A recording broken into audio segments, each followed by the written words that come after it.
Bismillahirrahmanirrahim. Assalamualaikum warahmatullahi wabarakatuh. Innal hamdalillah nahmaduhu wa nasta'inuhu wa nastaghfiruh wa na'udzu billahi min shururi anfusina wa min sayyiati a'malina. May yahdihillahu fala mudilla lahu wa man yudlil fala hadiya lahu. Wa asyhadu an la ilaha illallah wahdahu la syarika lahu. وأشهد أن محمدا عبده ورسوله لا نبي بعده رب اشرح لي صدري ويسر لي أمري واحلل عقدة من لساني يفقه قولي اللهم إنا نسألك علما نافعا ورزقا طيبا وعملا متقبلا اللهم حسن أخلاقنا اللهم حسن أخلاقنا اللهم حسن أخلاقنا اللهم إنا نسألك الهدى والتقى والعفاف والغنى آمين يا رب العالمين. Ikhwani fillah azzalallahu wa iyyakum, para hadirin yang saya banggakan, ikhwani fillah, dan juga para pendengar yang saya muliakan. Alhamdulillahi Rabbil Alamin, pada malam hari ini kita dipertemukan Allah Subhanahu wa Ta'ala dalam majlis ilmu, majlis yang berulang kali kita sampaikan keutamaannya, afdaliyahnya, majlis di mana kita atau nama-nama kita disebut oleh Allah Subhanahu wa Ta'ala. Ini sebuah keutamaan, sebuah nikmat yang Allah berikan kepada kita di saat kita mampu melangkahkan kaki kita untuk duduk di majlis-majlis ilmu. Bersyukur kepada Allah Subhanahu wa Ta'ala. Dan mari kita mohon kepada Allah agar diberi keistiqomahan untuk bisa hadir dan duduk di majlis-majlis ilmu.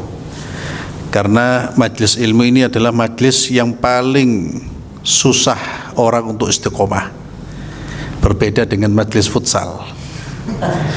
Majlis futsal itu orang biasanya lebih istiqomah. Ya, sekalipun sakit gigi masih berangkat ya. Kalau majlis ilmu itu ya, gatal titik sudah tidak mau berangkat. Jadi ini memang tantangannya berat, karena memang majlis ini kan majlis luar biasa, majlis yang dihadiri oleh malaikat. Jadi syaitan itu kalau antum mau ke sini, waduh, luar biasa. Ya, jadi mudah-mudahan Allah Azza wa Jalla memberikan keistiqomahan kepada kita semua. Ya, ada majlis-majlis ilmu, majlis-majlis kebaikan, majlis-majlis sosial, ya antum datang, antum hadir. Ya, nanti antum bisa merasakan manfaatnya. Manfaatnya itu kembali juga kepada kita. Ikhwani fillah azzalallahu wa iyyakum, sebagaimana tadi yang disampaikan oleh Ustaz Umar bahwa kajian kita malam hari ini kajian adab dan akhlak, dan melanjutkan pembahasan kitab Mausu'atul Akhlaq, ya, yang tadi terjemahkan ensiklopedi akhlak. Kita masih bicara tentang al-adabu ma'allah, adab bersama Allah Subhanahu wa Ta'ala. Karena di dalam adab ini penulis sedikit lebih merinci, atau penulis lebih banyak berbicara ya di dalam adab ini, karena memang adab kepada Allah ini merupakan inti dari semua akhlak, inti dari semua adab. Ya. Kalau orang sudah memiliki adab yang baik kepada Allah, itu akan berdampak pada adab dia kepada makhluk Allah Subhanahu wa Ta'ala. Kalau dia memahami bagaimana cara atau bagaimana berakhlak kepada Allah, dan apa itu akhlak kepada Allah, dia fahami dan dia amalkan, itu pasti dia akan memiliki adab terhadap makhluk Allah Subhanahu wa Ta'ala. Di antara yang disebutkan ya setelah apa yang sudah kita bahas pada pertemuan yang lalu adalah talaqi akhbarillahi subhanahu bitasdiq. Maka seorang muslim yang berakhlak kepada Allah itu cirinya apa? Di antaranya menerima semua informasi dan khabar, berita yang datang dari Allah Subhanahu wa taala. Semua yang datang dari Allah dia benarkan. Masuk akal atau tidak masuk akal, selama itu datangnya dari Allah, dia benarkan. Dan ini konsekuensi dari keimanan, ya, konsekuensi dari keimanan. Seorang muslim dia punya keyakinan bahwa semua yang bersumber dari Allah itu benar. Semua yang bersumber dari Rasulullah sallallahu alaihi wasallam itu benar dan harus dibenarkan.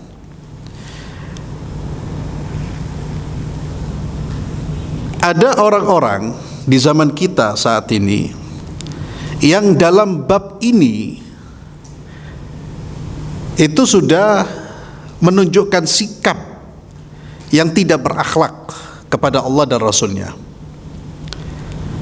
Ada manusia-manusia yang ketika datang berita, informasi dari Allah Subhanahu wa taala, dia tahu itu Al-Qur'an. Dia tahu itu betul-betul bersumber dari Rasulullah SAW. Dia tahu itu. Namun ditolak. Ditolak, tidak mau diterima. Ini merupakan bentuk atau merupakan sikap tidak etis, sikap tidak berakhlak kepada Allah Subhanahu wa taala. Termasuk juga menolak hadis-hadis yang disampaikan oleh Nabi kita Muhammad sallallahu alaihi wasallam. Ya. Terkadang mereka menolak karena tidak masuk akal, atau karena menurut mereka tidak bisa dibuktikan secara empiris, ya, atau alasan-alasan yang lain. Maka sikap menolak seperti ini merupakan sikap tidak beradab di hadapan Allah Subhanahu wa taala. Kurang ajar hamba Allah menolak firman Allah Subhanahu wa taala. Di dalam buku ini dicontohkan di dalam hadis Sahih Bukhari dari Abu Hurairah radhiyallahu anhu, Nabi Muhammad sallallahu alaihi wasallam beliau bersabda, "Idza waqa'a adh-dhubabu fi syarabi ahadikum falyaghmishu thumma liyanzi'hu." Fa inna fi ihda janahaihi da'an wal ukhra shifa. Jika dzubab, apa dzubab itu? Dzubab, lalat ya. Lalat, tahu lalat ya? Ya. Idza waqa'a dzubab fi syarabi ahadikum. Jika lalat itu masuk ke minuman kalian, kata Nabi, falyaghmishu, ya, kalau sudah masuk, apa petunjuk dari Nabi SAW? Falyaghmishu, disuruh apa? Dicelupkan, dicelup-celupkan. Lalat disuruh nyemplung no, ya. Tapi kalau belum nyemplung jangan dicemplung no, jangan, ya. Tapi kalau sudah nyemplung, tahu nyemplung, masuk, renang di sini, masuk no. Kata Nabi SAW, falyaghmishu fa in thumma liyanzi'hu. Tapi ingat, habis dimasuk no, ditarik, dibuang, bukan dimasuk no mulut, ya, juga dibiarkan, dimasukkan kemudian ditarik, dibuang. Fa inna fi ihda janahaihi da'an wal ukhra shifa. Kenapa ya Rasulullah? Kata Nabi SAW, karena di salah satu sayapnya ada obat dan satu sayapnya mengandung penyakit. Jadi dalam dua sayap itu ada obat, ada penyakit, hal-hal yang menimbulkan penyakit, ada penawar dari penyakit itu. Maka kalau sudah jatuh, biar penawarnya masuk, maka dicelupkan. Ini hadis yang diterima oleh para ulama ahli hadis setelah melalui kajian yang mendalam. Riwayat hadis ini sahih. Maka kalau hadis ini sahih, berarti sikap kita gimana? Harus menerima. Loh, kan lalat. Lalat kok dicemplung no, trimon. Dan yakini apa yang disampaikan oleh Nabi SAW itu adalah benar dan pasti tidak akan merugikan kita. Ketika hadis ini disampaikan oleh Nabi, para sahabat tidak ada yang tahu, belum ada penelitian tentang sayap lalat. Namun sekarang diteliti dan memang sadaqallahu wa sadaqar rasul. Maha benar Allah dan maha benar apa yang disampaikan Rasul, bahwa memang lalat dalam sayapnya itu mengandung penyakit dan penawar. Dulu banyak orang menolak, tidak mau, itu tidak mungkin, tidak mungkin. Padahal hadis yang sahih, sudah sahih, apalagi riwayat Bukhari. Tapi ditolak semata-mata karena apa? Tidak masuk di akal, atau ditolak berdasarkan pengetahuan dia yang terbatas. Manusia ini sepinter-pinternya manusia, pengetahuannya terbatas. Sahih walala? Sahih. Oleh karena itu, antum yang belajar ya tentang ilmu-ilmu umum, antum bisa membaca adanya berbagai macam teori. Ketika muncul satu teori, kemudian muncul teori baru. Teori baru itu apa? Merevisi teori lama, menyempurnakan teori lama. Begitu juga penemuan-penemuan itu berkembang, terbarukan. Ini artinya apa? Apa yang ditemukan oleh manusia saat ini merupakan penemuan yang sifatnya apa? Sifatnya terbatas, sifatnya itu tidak mutlak, dan ini diakui oleh semua ilmuwan, sepakat. Maka muncul penemuan yang lain. Oleh karena itu sungguh tidak rasional Anda membantah sesuatu yang mutlak yang bersumber dari maha benar dengan sesuatu yang relatif, dengan sesuatu yang tidak mutlak. Jadi antum bisa bantah gampang itu kepada orang-orang yang sok, ya saya katakan sok itu kalau berani sudah menolak hadis-hadis Nabi yang sahih. Tapi kalau yang dia tolak hadisnya dhaif atau palsu, ya memang itu wajar, apalagi bertentangan dengan penemuan ya. Tapi ini sahih, jelas dari aspek sanad sangat wadih, jelas bahwa ini bersumber dari Rasulullah SAW, maka kita wajib menerima.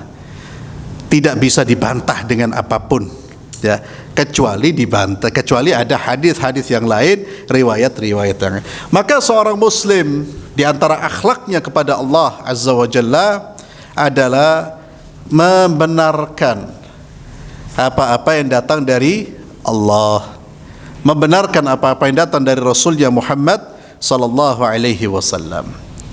Kemudian dibenarkan dan tentunya dibenarkan, diterima, diamalkan. Ya. Yang pertama, level yang pertama itu adalah pembenaran. Antum kenal iblis? Ada yang kenal iblis? Ya, tahu ya? Ya, tidak ada yang kenal ya? Ojo kenalan iblis ini. Iblis itu makhluk yang dipuja atau dicela? Dicela. Limadha? Kenapa dicela? Hah? Karena apa?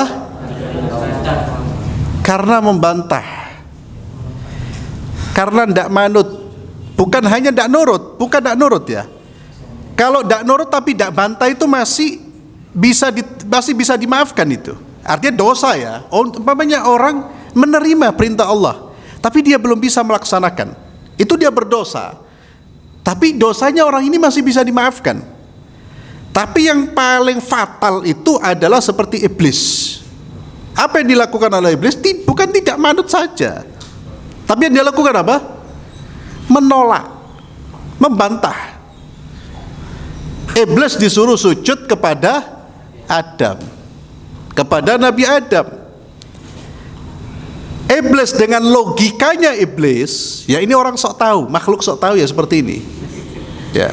Dengan logikanya iblis, dia merasa bahwa perintah ini tidak tepat. Menurut iblis, iblis lebih mulia dari Adam karena dia tercipta dari api, Adam tercipta dari tanah. Api sama tanah lebih unggul api. Gimana saya suruh sembah tanah? Ya. Ini loh bahayanya orang kalau ketika ada perintah, informasi dari Allah, itu tidak diterima dulu tapi dilogikakan dulu seperti iblis nanti jadinya. Kalau kita gimana? Terima dulu.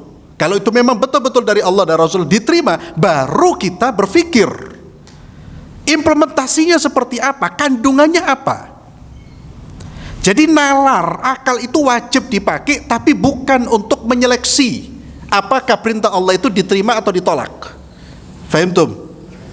Tapi nalar dipakai untuk memahami setelah kita menerima perintah Allah. Iblis tidak, nalarnya, logikanya dipakai untuk menyeleksi. Oh, ini perintah tidak cocok dengan nalar saya, nggak mau saya. Yaitu iblis. Nah, manusia mengikuti iblis ini banyak. Karena jelas iblis itu pasti punya mahasiswa. Ya, iblis itu guru besar. Guru besar itu, antum bisa bayangkan, mulai zamannya Nabi Allah Adam sampai sekarang masih hidup. Dia matinya kapan? Hari kiamat. Allah kasih umur panjang. Itu lebih dari guru besar itu. Ya. Lebih. Ya. Murid-muridnya luar biasa. Itu iblis. Hati-hati. Jadi akalnya dia itu dipakai bukan untuk sebagai alat untuk memahami, tapi dipakai untuk menyeleksi. Ya. Jadi perintah Allah diseleksi. Iki bisa diterima, yang itu tidak bisa diterima. Ya. Ini juga banyak sebagian dari saudara-saudara kita yang muslim ya. Kalau orang non muslim dia menolak ya wajar, memang non muslim dia memang tidak beriman. Tapi kan ada orang Islam itu yang mungkin politisi atau apapun, perintah Allah itu masih dipertimbangkan. Ya. Antara diterima atau ditolak. Ya Allah wa'bin hadza. Tidak tahu harga dirinya dia tidak tahu posisi dia, kurang ajar dia sama Allah Subhanahu wa ta'ala. Kecuali kalau dia punya pertimbangan-pertimbangan bukan dalam rangka menolak, ya. Tapi ada pertimbangan yang lain. Contohnya ketika khamr itu dilegalkan di mana-mana dan orang tidak mungkin bisa mencegah, maka biasanya ada sebagian kaum muslimin yang bukan mencegah tapi meminimalisir. Ya. Itu sebagai usaha untuk mengurangi daripada dibiarkan sama sekali. Jadi adab kita kepada Allah, kalau ada perintah Allah, sami'na wa ata'na. Sami'na, kami dengar, bukan seperti apa yang diungkapkan oleh munafik atau orang Yahudi. Sami'na, kami dengar tapi kami tidak patuhi. Kami dengar tapi kami tolak. Tapi Muslim, sami'na wa saddaqna wa amanna. Kami dengar, kami benarkan, kami imani. Ya. Termasuk juga ikhwani fillah azzalallahu iyyakum, informasi dari Allah, informasi dari Nabi berkaitan dengan ma ba'dal maut, apa yang terjadi setelah kematian, ya. Seperti pertanyaan di alam kubur, itu sebagian orang ada yang sampai sekarang enggak mau ngimani itu. Muslim dia, ngaku muslim tapi tidak mau ngimani. Kata mereka, tidak ada riwayat yang sahih dan tidak rasional. Dan secara empiris pun terbukti nggak ada apa-apa itu. Antum coba orang meninggal, kemudian setelah meninggal antum buka lagi. Kira-kira ada malaikat atau lihat ada malaikat atau ada dia duduk? Tidak ada. Jadi mereka yang menolak seperti itu. Ya. Ini orang yang kita katakan sebagai orang yang apa tadi? Sok tahu. Ente kalau mau tahu betulan mati sih. Ya. Di situ kamu bisa membuktikan. Kalau kamu belum mati, tidak bisa membuktikan, karena kematian itu sudah sudah berbeda alamnya. Alamnya sudah berbeda, sudah tidak sama. Jadi jangan mengukur alam gaib dengan ukuran alam musyahadah yang kita saksikan. Itu namanya itu salah menggunakan alat ukur. Mengukur perkara gaib dengan ukuran dunia. Itu antum kalau mau diajak debat pakai logika ya. Karena biasanya mereka kalau dikasih ayat nggak mempan. Ya, nggak mempan. Itulah pentingnya kita banyak belajar, banyak dialog. Ya, orang Muslim seperti antum itu perlu banyak dialog, banyak belajar. Tujuannya apa? Untuk mengasah pikiran kita, untuk bisa memiliki kemampuan berargumentasi secara logis. Ya, menghadapi orang-orang yang memang berpikir logis. Dan kita butuh itu. Butuh, karena kita berdakwah ini dalam menyampaikan dakwah juga melihat orang. Ya, orang yang nggak percaya sama Quran, kamu dakwai Quran, masuk diterima sama dia? Tidak diterima. Quran itu kalau ana dakwah sama antum semua bodoh muslim ya akhi, loh dalilnya ya akhi, dalilnya tinggal ditekankan aja. Tapi orang yang tidak percaya dengan Quran, dia bicara dengan logika. Kalau kita kurang mampu, ya sudah, memang dakwah kita akhirnya mandek. Jadi kan banyak mereka bantah. Itu per orang-orang seperti itu. Ya. Ada yang nggak percaya dengan alam kubur. Ya, dalilnya seperti tadi. Padahal dalam kehidupan pun kita sudah bisa merasakan perbedaan. Perbedaan ketika orang tidur, antum tidur, ketika mimpi, kan macam-macam mimpi itu. Ada mimpi sudah sampai mana? Mimpinya sudah sampai Amerika, sampai kemana? Padahal jasad kita di situ dan kita merasakan sudah di sana. Ya. Itu hal-hal yang sudah sebetulnya sebagai isyarat bahwa ada kehidupan di luar dari kehidupan kita. Ya. Ada kehidupan di luar dari kehidupan kita. Maka yang pertama, seorang Muslim tentu dia menerima semua keputusan Allah. Semua informasi yang datang dari Allah, yang datang dari Rasulnya Muhammad sallallahu alaihi wasallam. Ya. Azab kubur, kemudian nanti adanya siraj, jembatan yang sangat kecil, tipis sekali dan lain sebagainya. Itu seorang Muslim harus menerima selama bersumber dari sumber yang sahih, Al-Quran dan hadis yang sahih. Ya. Kalau yang maudhu ojo diterima khurafat nanti. Ya, khurafat, hadis kiamat tahun 2000 dulu kan pernah itu beberapa tahun yang lalu. Betul. 2012. Subhanallah, ini ikhwani fillah, inilah kelemahan kita. Saya masih ingat 2012 tuh. Enggak, yang dulu ada hadis Ramadan. Iya, 2000 berapa?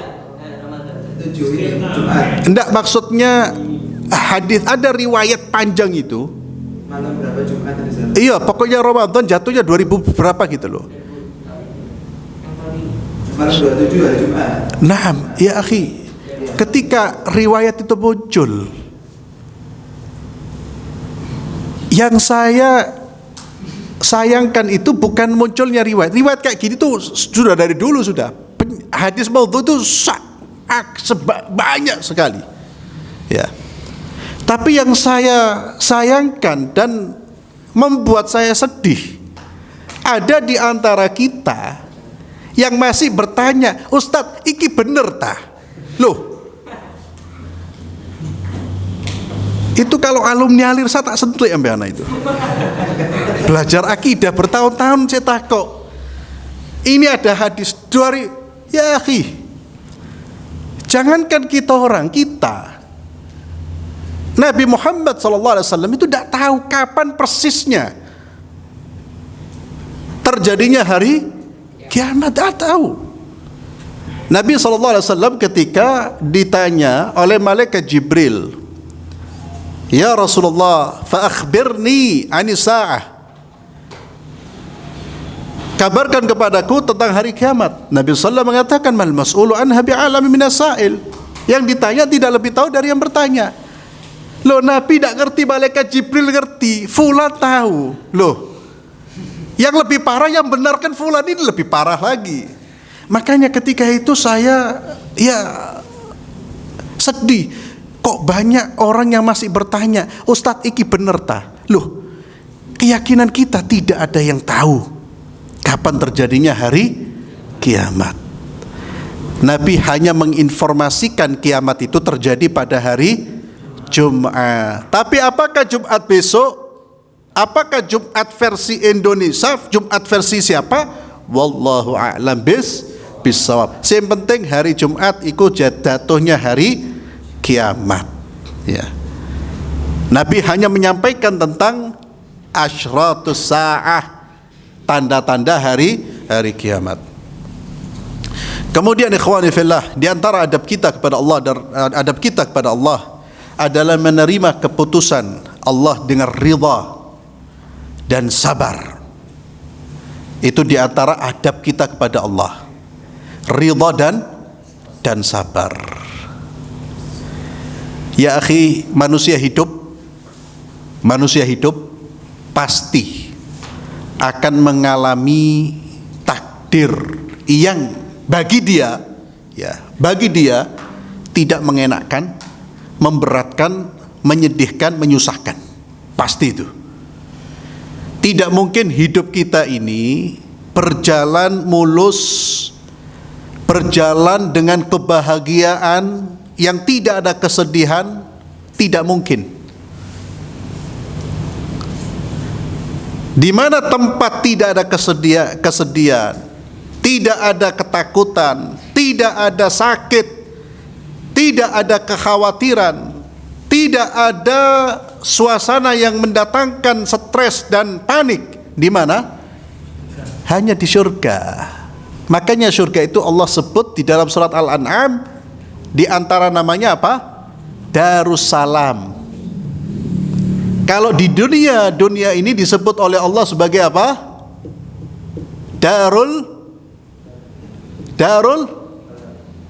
Yang keras, betul itu. Darul bala wal imtihan wal ikhtibar. Ini tempatnya kita orang diuji.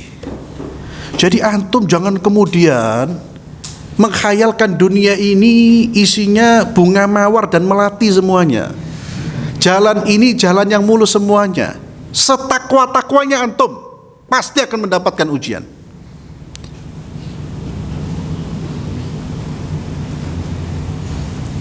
Ada sebagian orang ikhwani fillah, ketika diuji sedikit oleh Allah sudah berputus asa. Ketika sedikit diuji oleh Allah sudah mencela takdir. Tidak ada kesabaran, tidak ada keridhaan. Dikiranya hidup ini tanpa ujian. Allah Azza wa Jalla mengatakan liyabluwakum ayyukum ahsanu amala. Begitu juga dalam surat Al-Baqarah. Bahkan Allah dengan kalimat penegas, walanabluwannakum, walanabluwannakum bisyai'im minal khawfi wal ju'i wa naqsim minal amwali wal anfusi wath thamarat. Walanabluwannakum, betul-betul akan kami uji kalian. Ini harus kita persiapkan ikhwani fillah. Jangan cari ujian, jangan. Nabi SAW mengatakan, jangan kamu mencari, tapi siaplah ketika diuji oleh Allah. Maka dengan ridha, sabar, agar bisa menjadi manusia-manusia tangguh, tidak menjadi manusia cengeng. Ketika diuji sedikit sudah cengeng. Saya dosa apa? Dosa saya apa? Ini saya apa? Ya Allah, ini takdir dan adil buat saya. Ya Allah ya Rahman. Belajar Nabi dan tokoh-tokoh Islam, sejarah Islam kena ujian sudah merengek kayak gitu.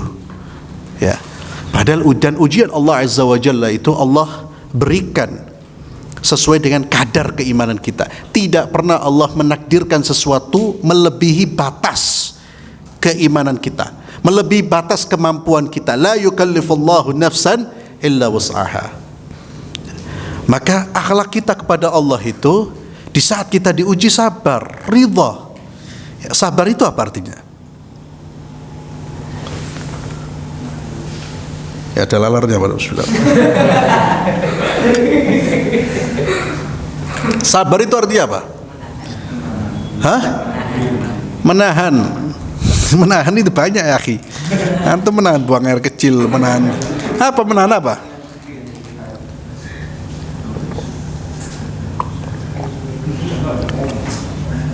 Apa sabar itu?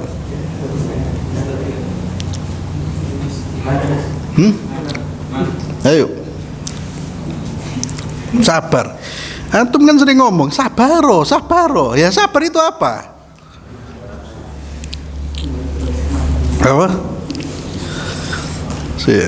Alir satu itu. Sabar itu apa? Apa?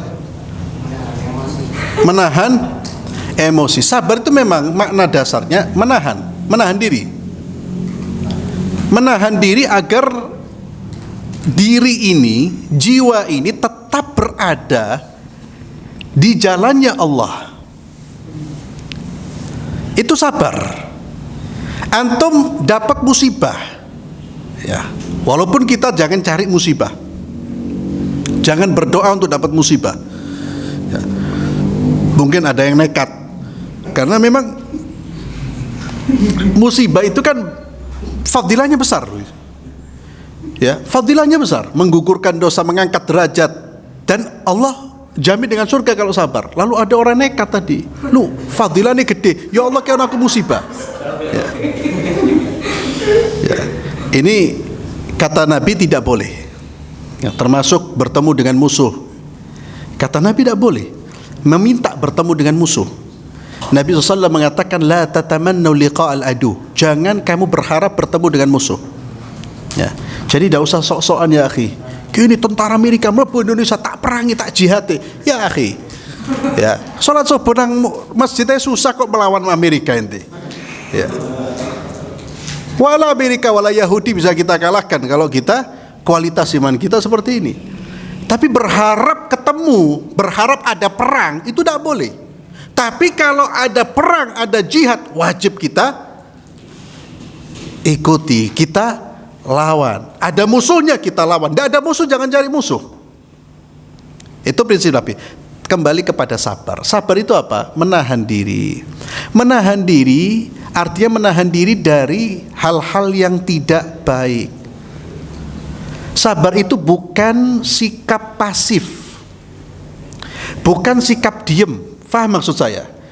Orang sakit, diberi penyakit oleh Allah, kemudian orang itu mencari atau berusaha mencari obat.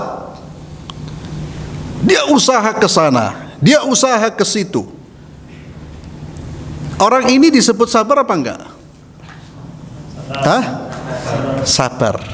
Sekalipun dia berusaha, dia disebut sabar kalau usahanya itu tidak keluar dari jalur, dari aturan Allah. Cari obatnya obat yang halal, itu disebut sabar dia.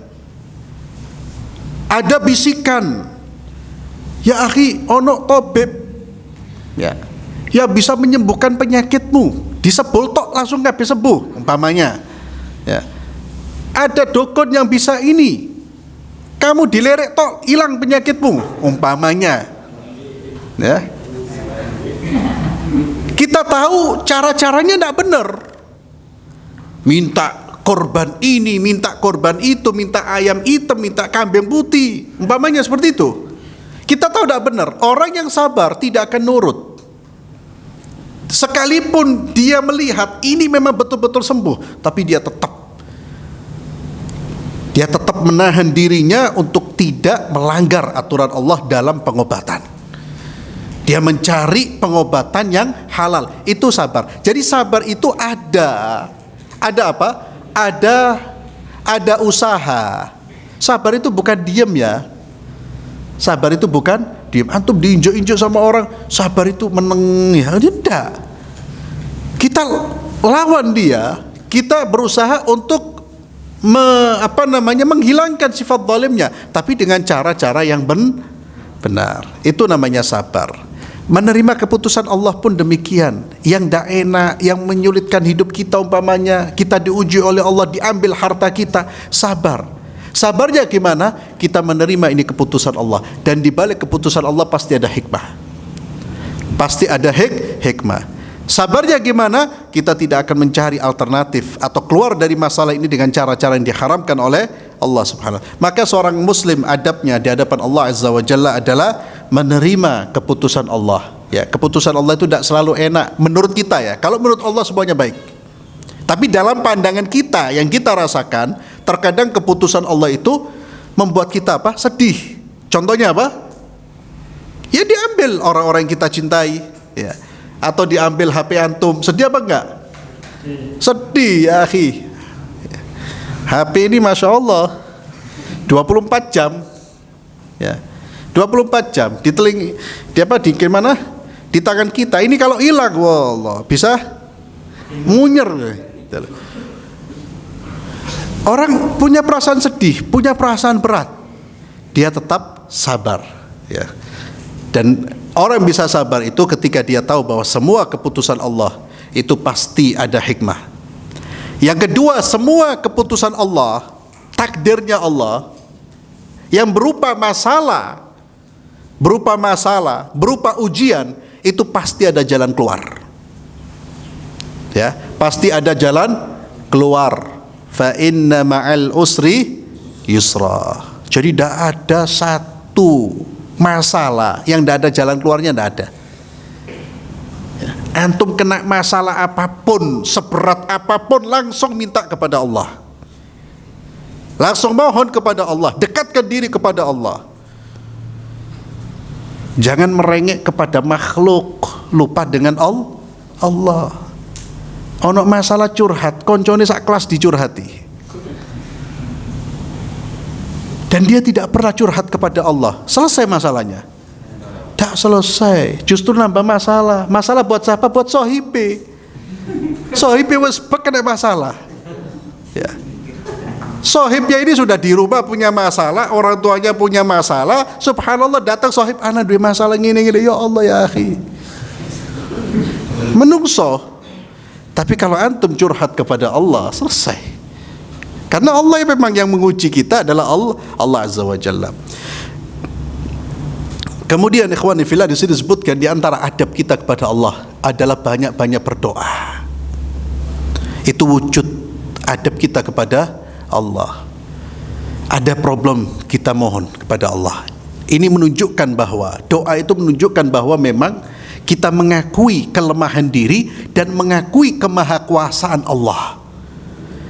Dan kita mengakui bahwa segala macam persoalan hidup ini penyelesainya adalah Allah. Itu adab. Sungguh tidak beradab orang punya masalah tidak lari kepada Allah tapi lari kepada makhluk Allah. Maka Allah marah terhadap orang-orang yang berdoa kepada selain Allah, ya. Ini diantara adab kita. Antum berdoa sehari berapa kali?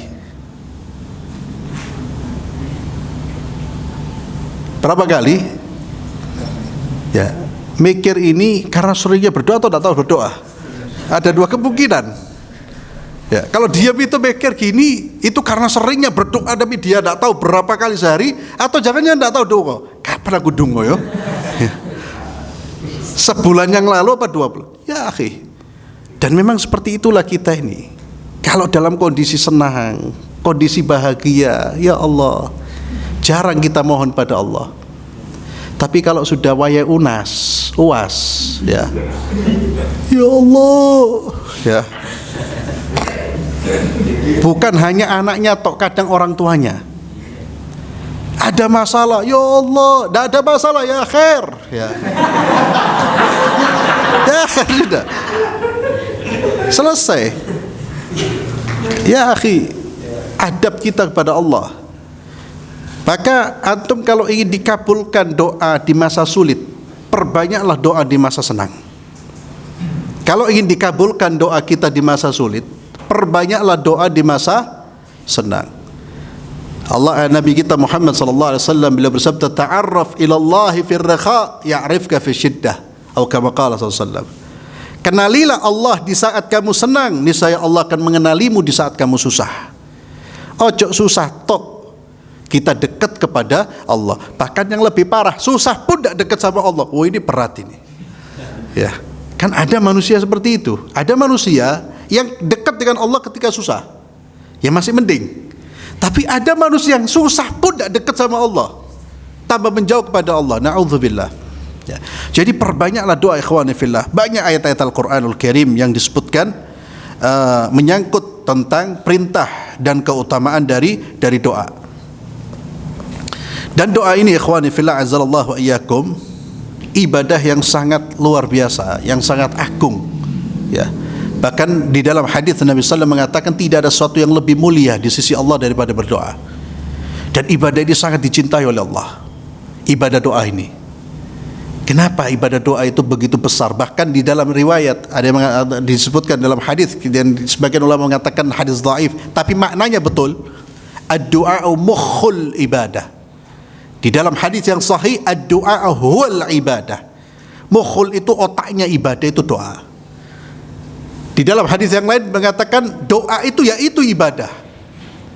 Kenapa doa itu dianggap ibadah yang luar biasa, tertinggi? Bahkan intinya dari ibadah itu kenapa? Limadha ya? Ini soal pertanyaan.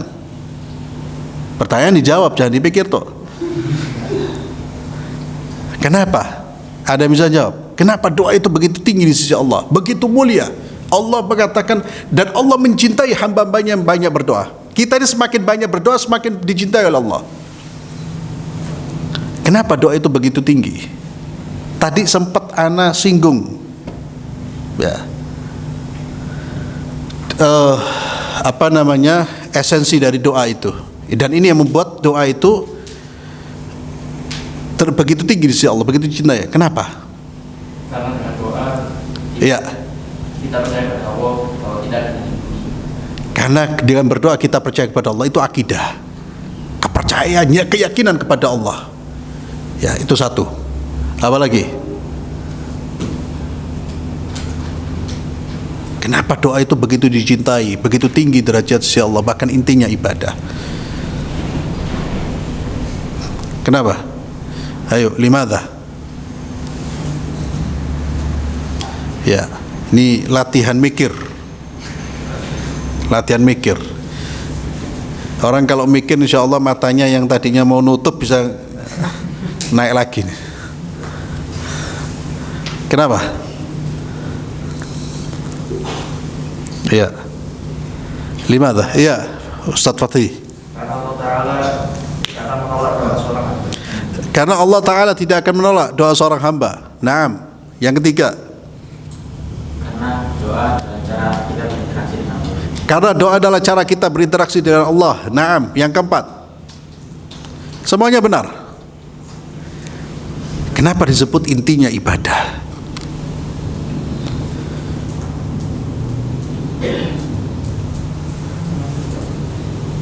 Nyerah. Ini ada hadiahnya loh ini. Ustaz, ada yang komen. Hah? Ada yang komen di Instagram. Kenapa? Pertanyaannya Ustaz. Jawabannya karena Oh, di Instagram. Iya. Iya.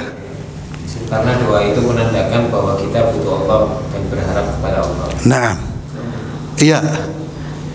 Karena doa kita itu menandakan kita butuh Allah tadi, dan berharap kepada Allah.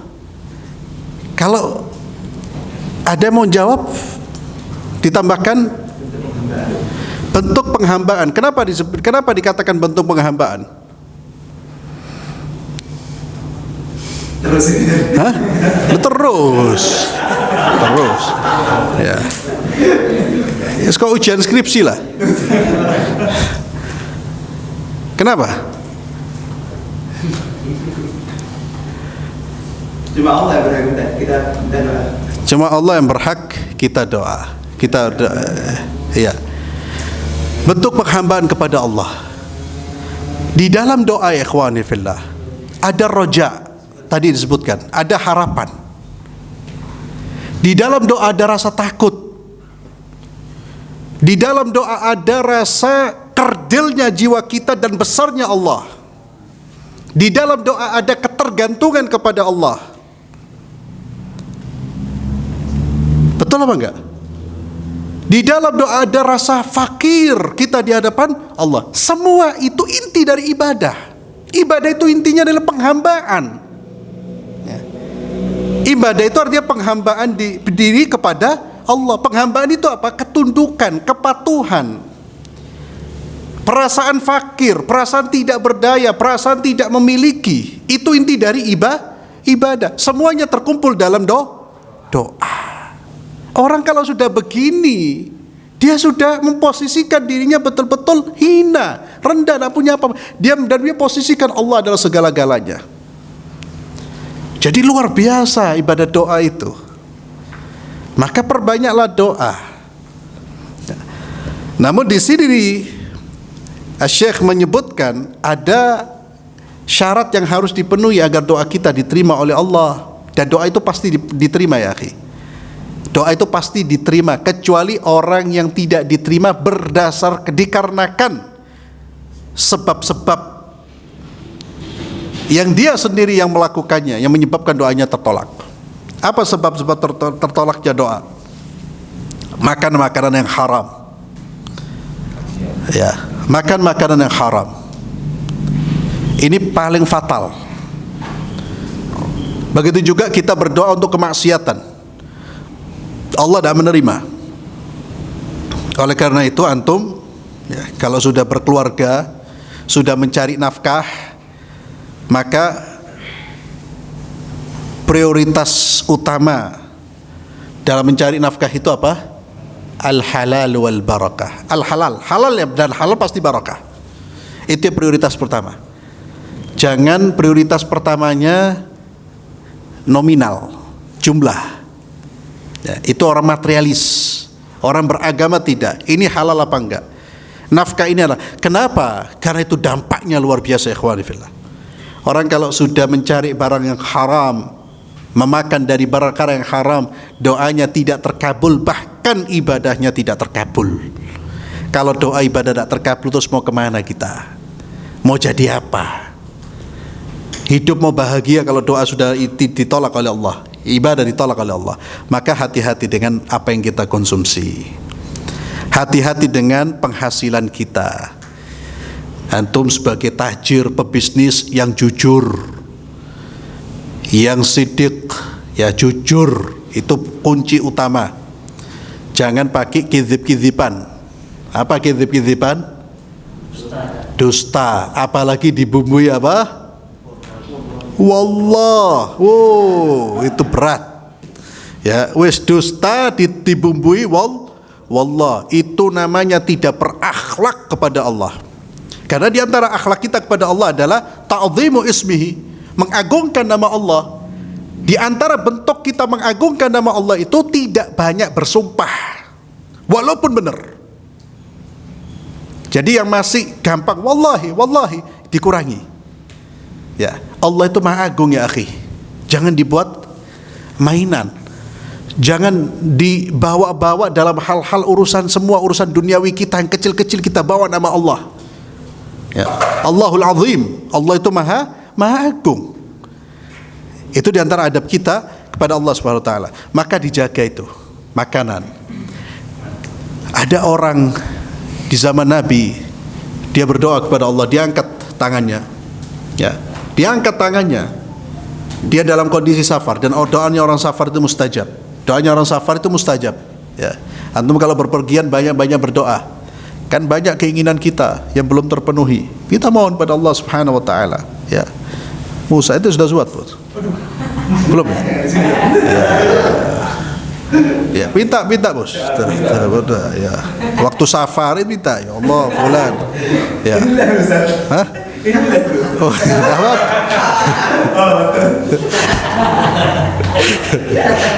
Dah apa? Itu salah satu permintaan. Ya, salah satu permohonan itu. Ya, orang ibadah ya, akhi. Nah, hah? Belum bahas. Wah, ini belum bahas. Sudah ya, akhi. Iya. Mohon pada Allah. Ada seorang sahabat safar, mengangkat kedua tangan. mengangkat kedua tangan, safar. Dia memanggil ya Rabbi, ya Rabbi. Semua yang dilakukan itu adalah adab-adab berdoa yang dianjurkan. Mengangkat tangan itu ada berdoa. Memanggil Allah ya Rabbi, ya Rabbi itu ada berdoa. Waktu safar, waktu mustajab. Orangnya berdebu, membutuhkan Allah, menghinakan diri di hadapan Allah, tapi ditolak doanya. Kenapa? Kata Nabi SAW, wa mat'amu haram, wa malbasu haram, wa mashrabu haram, wa ghadhiya bil haram, fa anna yustajabulah. Makanannya barang haram, minumannya barang haram, pakaiannya haram. Ya, bagaimana doanya akan terkabul? Hadza muhim. Yang paling penting ini. Ya, yang paling penting, jangan ikuti jalur orang-orang di luar sana itu. Yang mencari nafkah tidak memperhatikan halal dan haram.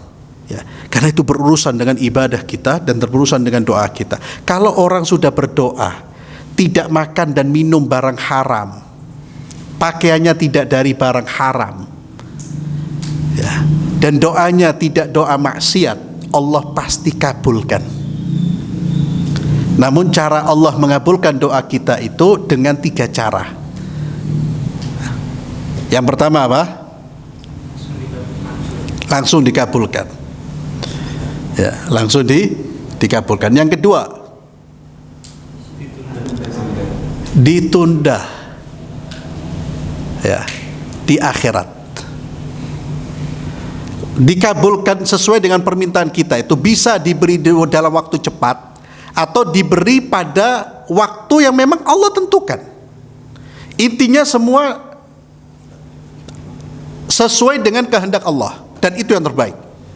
Yang kedua, ditunda di akhirat. Dan ditunda di akhirat itu sebuah kenikmatan ya akhi. Sehingga penghuni surga atau orang-orang di akhirat ketika dia melihat hasil-hasil dari doanya yang tidak diberikan di dunia, Allah berikan di akhirat, sampai dia mengatakan, duhai sekiranya semua doa saya tidak dikabulkan di dunia. Karena dia melihat pemberian Allah di akhirat itu ternyata lebih dari apa yang dia minta di dunia. Yang ketiga apa?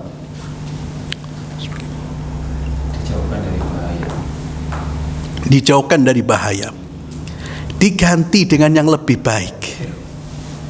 Diganti dengan yang lebih baik. Di antaranya dijauhkan dari bahaya. Ya. Jadi ketiga-tiganya ini baik apa enggak? Baik. Intinya apa? Allah akan memberikan yang terbaik dari apa yang kita minta. Jadi jangan pernah orang merasa rugi kalau sudah mengangkat tangan. Kalau sudah mengangkat tangan itu subhanallah, bersyukurlah. Karena kita sudah meminta kepada Allah yang maha baik dan Allah akan memberikan apa yang terbaik. Maka kalau sudah berdoa, jangan pernah mengucapkan kata-kata ini. Apa kata-kata ini? Saya sudah berdoa tapi kok belum dikabulkan. Itu tidak boleh itu. Ya, seakan-akan Allah itu tidak menepati janjinya.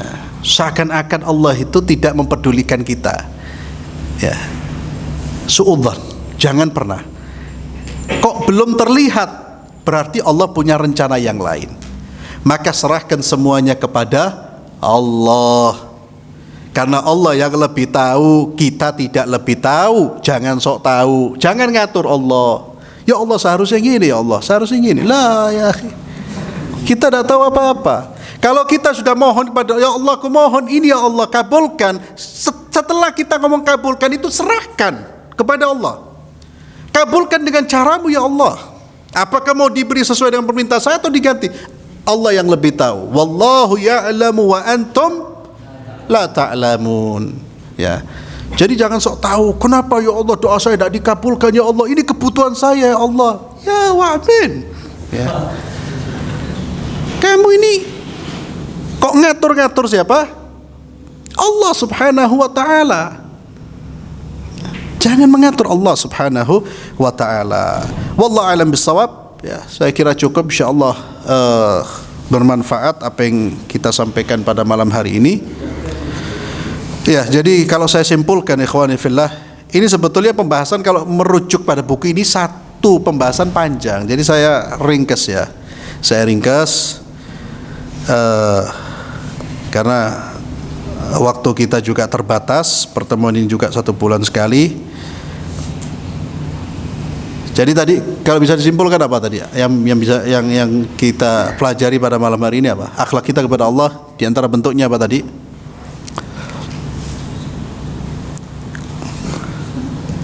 Loh, selamat tak tambah semana.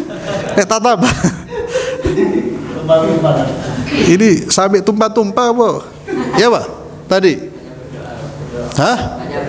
Banyak berdoa itu bagian terakhir itu. Itu bagian terakhir itu.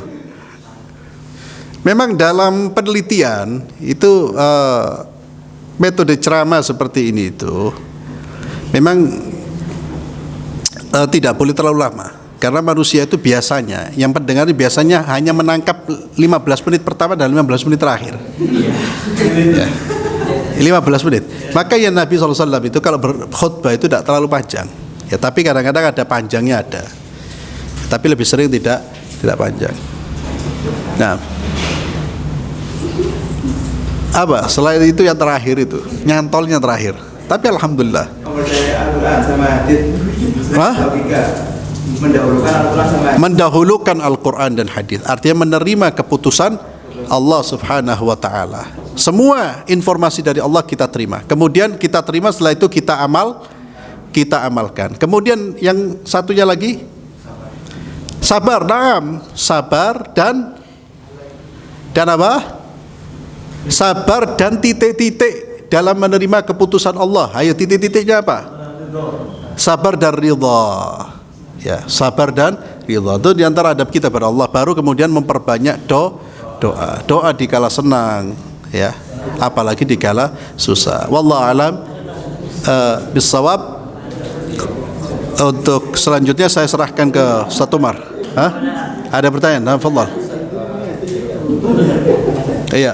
Orang ngomong, anak pernah dengar bahwa setiap Rasulullah ada urusan selalu sholat dan berdoa. Benarkah? Tolong penjelasannya. Ada urusan. Anak pernah dengar bahwa setiap Rasulullah ada urusan selalu sholat dan berdoa. Benarkah penjelasannya? Di setiap persoalan itu lalu Rasulullah sholat dan berdoa. Oh na'am. Ayo. Jadi dalam setiap persoalan itu sebagaimana dalam riwayat anna Nabi sallallahu alaihi wasallam idza hazabahu amrun. Nabi SAW jika ada persoalan-persoalan, ada masalah, ada sesuatu yang menggelisahkan beliau langsung sholat. Nah, dan itu cara yang terbaik. Itu yang saya katakan. Ada masalah langsung curhatnya kepada Allah. Curhat kepada Allah ya sholat, doa. Ada masalah ya akhi, sholat, doa, sholat, doa. Lalu berpikir bagaimana sunnatullahnya masalah ini selesai. Ya. Jangan sholat doa terus kemudian tidak berpikir, keliru juga. Ada masalah sholat doa tapi tidak berpikir apa-apa. Ya, berpikir Allah pasti bantu. Nah, jadi itu benar bahwa Nabi SAW jika ada ada masalah, ada urusan, beliau selalu melaksanakan sholat. Ya. Iya. Apa doa yang tidak boleh kita tinggalkan setiap harinya? Doa yang tidak boleh kita tinggalkan setiap harinya, kalau dikatakan tidak boleh itu berarti wajib. Tidak ada doa yang wajib kecuali apa yang kita baca di waktu sholat, surat Al-Fatihah. Ya. Tapi doa-doa yang lain selain itu setahu saya kita katakan tidak boleh ditinggalkan dalam pengertian bukan haram, bukan dosa, tapi tidak boleh di sini agar hidup kita ini lebih bermakna. Karena kalau kita tinggalkan banyak kebaikan yang kita lewatkan. Maka doa ya akhi, doa dan zikir itu jangan dilepas. Jangan dilepaskan dari kehidupan kita. Terutama doa-doa yang sudah terutama doa-doa yang berkaitan doa dan zikir dan doa yang berkaitan dengan aktivitas kita. Nabi SAW mengajarkan kita doa, zikir, bangun tidur sampai setelah mau tidur sampai setelah tidur, atau setelah tidur sampai tidur lagi. Itu semua ada doanya. Itu jangan ditinggalkan. Dan ana berharap antum menguasai wirid-wirid itu. Itu manfaatnya luar biasa. Ya, manfaatnya luar biasa. Manfaat duniawi wal ukhrawi. Luar biasa. Ya. Siapa yang punya buku Hisnul Muslim? Dr. Said Al-Qahtani. Siapa yang punya buku Hisnul Muslim? Hah? Tidak ada yang punya? Besok beli ya. Hisnul Muslim, terjemahnya Hisnul Muslim. Hisnul Muslim itu buku yang ditulis oleh Dr. Said Al-Qahtani. Said Al-Qahtani itu buku wirid yang bagus. Sudah diterjemahkan oleh beragam penerbit. Itu lengkap. Saya anjurkan antum baca buku itu, kecil, Hisnul Muslim. Ya.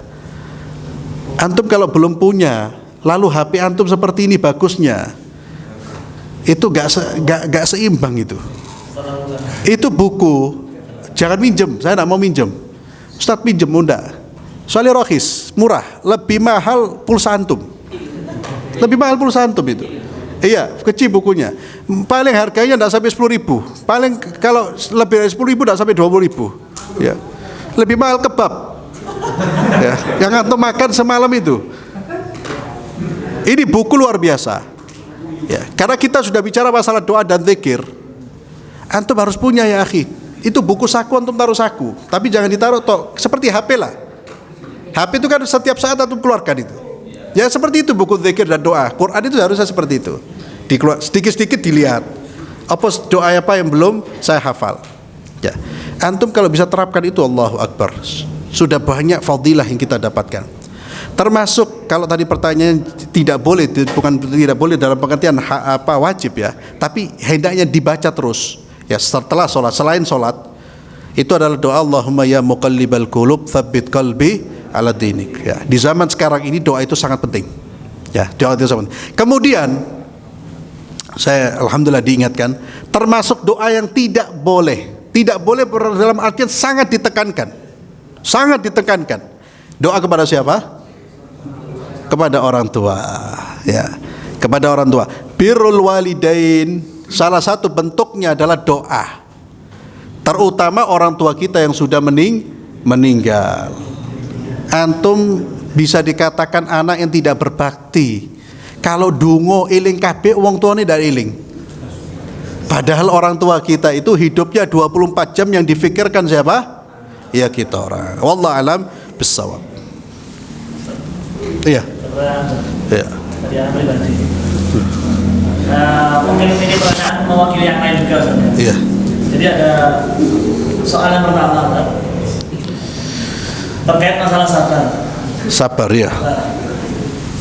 Apakah disebut sabar misalnya ketika kita ini didolimi sama teman kita, misal kita dipukul, Iya. kemudian kita tidak membalas, Iya.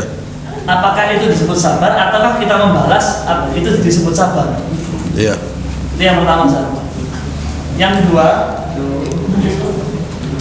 ketika kita misalnya masih terkait dengan kita didolimi sama orang, lalu kita berkata, sudah ya, anak serahkan sama Allah Ta'ala nanti di akhirat.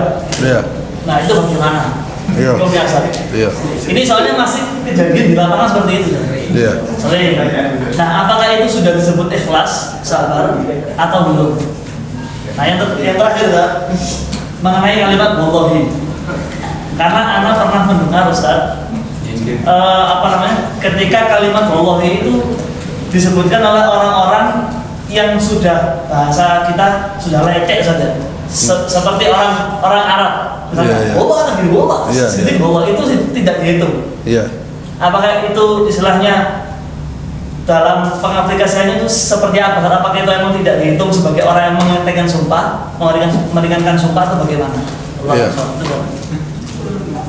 Tiga pertanyaan. Jawab sekarang tapi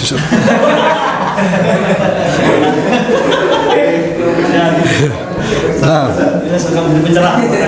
yang pertama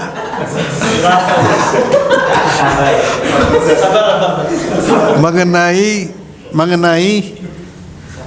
orang yang dizalimi. Ya, orang yang dizalimi. Jadi gini, kembali kepada pengertian sabar. Sabar itu menahan diri dari melakukan hal-hal yang tercela, hal-hal yang melanggar aturan Allah. Ya. Jadi umpamanya antum dizalimi, kemudian tidak membalas dalam rangka mengamalkan prinsip memaafkan, itu sabar. Karena antum sedang berada dalam koridor. Paham? Atau antum termasuk juga membalas. Bisa enggak dikatakan orang yang membalas perlakuan zalim itu sabar? Bisa apa enggak? Wah, kena sambusa lali. Ini kena sambusa ini. Iya, lagi hujan. Apa? Kalau orang dipukul, sabar apa, Bos? Balas toh kita. Iya, balas bisa nggak disebut sabar? Sabar, harga diri diinjak. Iya, sabar bisa sabar. Tapi dalam catatan apa? Dalam catatan apa? Sabar bisa dikatakan sabar kalau kita membalasnya terukur sesuai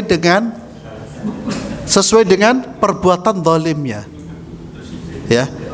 Antum di apa? Ditempeleng, bahasa Indonesianya apa? Tempeleng atau kaplok? Ditampar. Ya, antum ditampar 1 kali.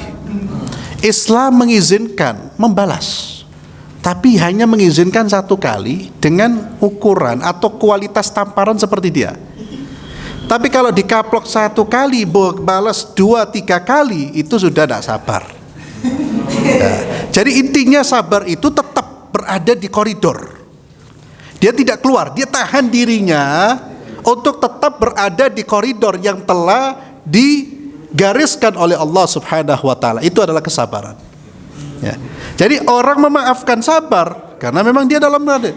Orang membalas pun bisa dikatakan sabar kalau dia membalas sesuai dengan ukurannya. Karena di situ dia masih bertahan. Tapi kalau sudah plok padahal dikaplok 1 kali dia, itu sudah tidak sabar. Ya. Itu zalim. Kemudian tadi termasuk ketiga.